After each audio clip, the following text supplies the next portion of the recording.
سورہ کوثر۔ سورہ کوثر کا تعارف، مقام نزول۔ علامہ علی بن محمد خازن رحمۃ اللہ تعالی علیہ فرماتے ہیں سورہ کوثر جمہور مفسرین کے نزدیک مکیہ ہے اور بعض مفسرین کے نزدیک مدنیہ ہے۔ آیات، کلمات اور حروف کی تعداد، اس صورت میں 1 رکوع، 3 آیتیں، 10 کلمے اور 42 حروف ہیں۔ کوثر نام رکھنے کی وجہ، کوثر سے دنیا اور آخرت کی بے شمار خوبیاں مراد ہیں اور جنت کی ایک نہر کا نام بھی کوثر ہے۔ اس سورت کی پہلی آیت میں یہ لفظ موجود ہے، اس مناسبت سے اسے سورہ کوثر کہتے ہیں۔ سورہ کوثر کے مضامین،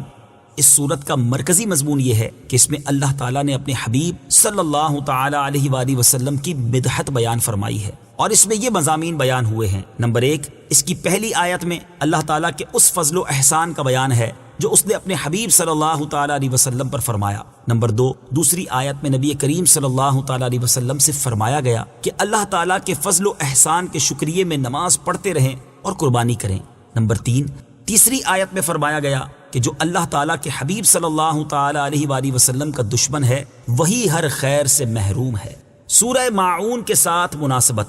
سورہ کوثر کی اپنے سے ماقبل سورت ماعون کے ساتھ مناسبت یہ ہے کہ سورہ ماعون میں کافروں اور منافقوں کی جو صفات بیان کی گئیں ان کے مقابلے میں سید المرسلین صلی اللہ تعالی علیہ وآلہ وسلم کے اوصاف سورہ کوثر میں بیان کیے گئے۔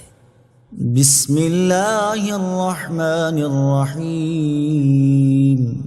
ترجمہ، اللہ کے نام سے شروع جو نہایت مہربان رحمت والا ہے۔ اِنَّا أعطيناك الكوثر فصل لربك وانحر إن شانئك هو الأبتر۔ ترجمہ، اے محبوب، بے شک ہم نے تمہیں بے شمار خوبیاں عطا فرمائیں تو تم اپنے رب کے لیے نماز پڑھو اور قربانی کرو، بے شک تمہارا دشمن ہی ہر بھلائی سے محروم ہے۔ إِنَّا أَعْطَيْنَاكَ الْكَوْثَرَ۔ اے محبوب، بے شک ہم نے تمہیں بے شمار خوبیاں عطا فرمائیں۔ تفسیر صراط الجنان میں ہے، کوثر کی تفسیر میں مفسرین کے مختلف اقوال ہیں، ان سب اقوال کا خلاصہ یہ ہے کہ اے محبوب، بے شک ہم نے تمہیں بے شمار خوبیاں عطا فرمائیں اور کثیر فضائل عنایت کر کے تمہیں تمام مخلوق پر افضل کیا، آپ کو حسن ظاہر بھی دیا، حسن باطن بھی عطا کیا، نسب عالی بھی، نبوت بھی، کتاب بھی، حکمت بھی، علم بھی، شفاعت بھی، حوض کوثر بھی، مقام محمود بھی، امت کی کثرت بھی، دین کے دشمنوں پر غلبہ بھی، فتوحات کی کثرت بھی، اور بے شمار نعمتیں اور فضیلتیں عطا کی جن کی انتہا نہیں۔ آیت إِنَّا أَعْطَيْنَاكَ الْكَوْثَرَ سے حاصل ہونے والی معلومات، اس سے 5 باتیں معلوم ہوئیں۔ نمبر 1، اللہ تعالیٰ نے اپنے حبیب صلی اللہ تعالی علیہ وآلہ وسلم کو کوثر عطا کر دی ہے، کیونکہ یہاں یہ نہیں فرمایا گیا کہ ہم آپ کو کوثر عطا کریں گے، بلکہ یہ فرمایا کہ بے شک ہم نے آپ کو کوثر عطا کر دی۔ نمبر 2، اللہ تعالیٰ کی اپنے حبیب صلی اللہ تعالی علیہ وآلہ وسلم پر یہ عطا ان کے نبی اور رسول ہونے کی وجہ سے نہیں، بلکہ آپ علیہ الصلوۃ والسلام کی ذات کی وجہ سے ہے، جو شان محبوبیت کی صورت ہے، کیونکہ یہاں یہ فرمایا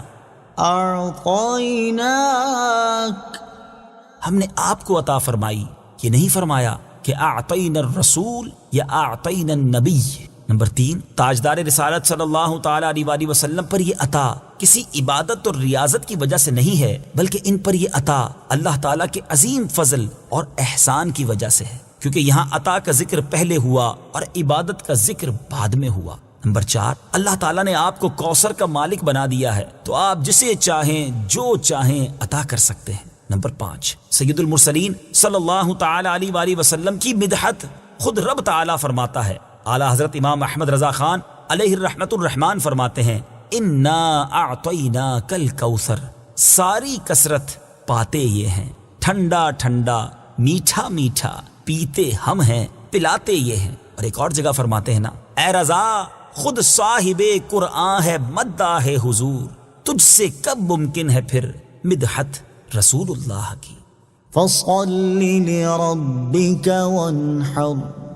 تو تم اپنے رب کے لیے نماز پڑھو اور قربانی کرو۔ تفسیر صراط الجنان میں ہے یعنی اے حبیب صلی اللہ تعالی علیہ وآلہ وسلم، اللہ تعالیٰ نے آپ کو دونوں جہاں کی بے شمار بھلائیاں عطا کی ہیں اور آپ کو وہ خاص رتبہ عطا کیا ہے جو آپ کے علاوہ کسی اور کو عطا نہیں کیا۔ تو آپ اپنے اس رب عز و جل کے لیے نماز پڑھتے رہیں جس نے آپ صلی اللہ تعالی علیہ وآلہ وسلم کو کوثر عطا کر کے عزت و شرافت دی، تاکہ بتوں کے پجاری ذلیل ہوں اور بتوں کے نام پر ذبح کرنے والوں کی مخالفت کرتے ہوئے اپنے رب عز و جل کے لیے اور اس کے نام پر قربانی کریں۔ اس آیت کی تفسیر میں ایک قول یہ بھی ہے کہ نماز سے نماز عید مراد ہے۔